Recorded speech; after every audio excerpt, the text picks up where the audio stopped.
You can probably tell from the title of this Periscope, I am going to be talking to you today about how to eat gluten-free while traveling.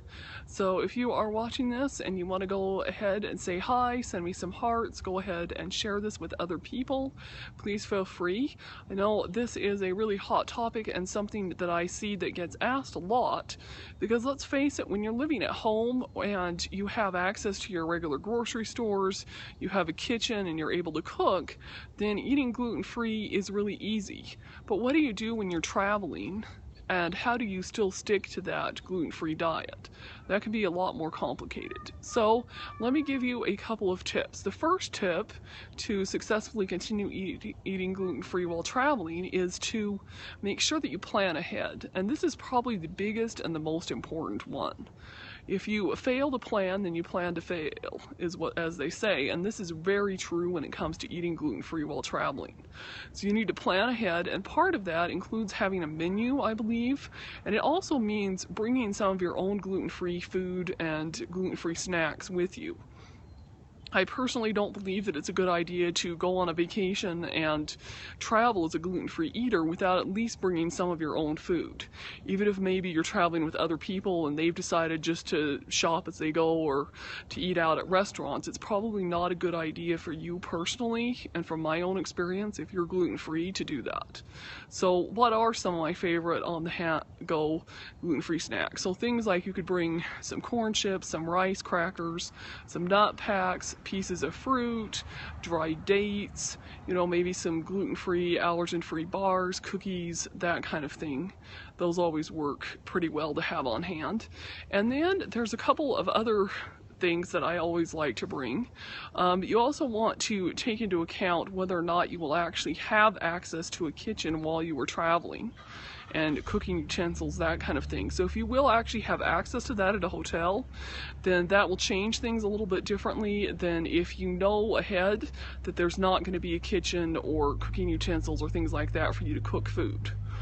So another thing that I also really like, and I found it on Amazon, is that they have these little mini crock pots that you can actually plug into the wall, and it will cook and heat up food for you. So if you're not going to have access to a kitchen, that is something else that you can consider getting. You just go to Amazon and type in mini crockpot, and if you are watching this recording later, I will actually be putting this on my blog at annalaurabrown.com. I will actually have a link to where you can actually go buy one of those in the resources notes below the blog post. So that's a good idea.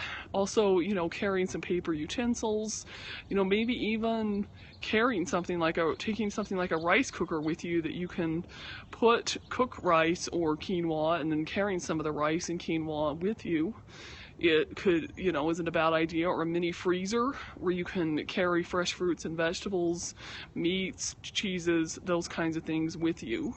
There's no harm in traveling and carrying some of your own food with you.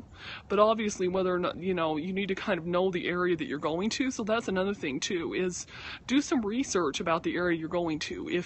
Especially if you are going to a city and or state or even country that you've never visited, then, you're going to need to do some research and find out how gluten-free friendly is that area. For example, I have an old neighbor and friend who is also gluten-free, and she went on a trip to Israel about 1.5 years ago, and she mentioned that it was really hard to eat gluten-free there. So, know the surroundings and where you're going so that you will know whether or not it's going to be easier, medium, or harder for you to eat gluten-free while you're in that area. And, fortunately, the internet has made that really easy. Then if you have a smartphone, another thing you can do is also download the app Find Me Gluten Free. And I have it on my phone even for here when I'm here locally in the Salt Lake area and I'm not traveling. But what it does is it finds and rates restaurants and stores and places that carry gluten-free food, and will tell you, what people's experience has been with eating at that particular restaurant, cafe, eating out type of place. So you can kind of use that place to find gluten-free restaurants and, determine, are these places really friendly for somebody who's a celiac or has a really severe gluten allergy, or are they only friendly to people who are gluten-free fad dieters? So those would just be some of the tips that I'd have on how to do gluten-free traveling. So if you'd like to contact me, get a free wellness consultation, and learn more about different aspects of the gluten-free lifestyle and how to live with and overcome allergies, asthma, digestive issues, other things, please go to my blog at annalaurabrown.com. Again, that's ANNALAURABROWN.com. And let's stay in touch, and follow me here on Periscope as well if you're watching this on Periscope and you have just stumbled across me and you're not already following me. Take care, and I will talk to you later.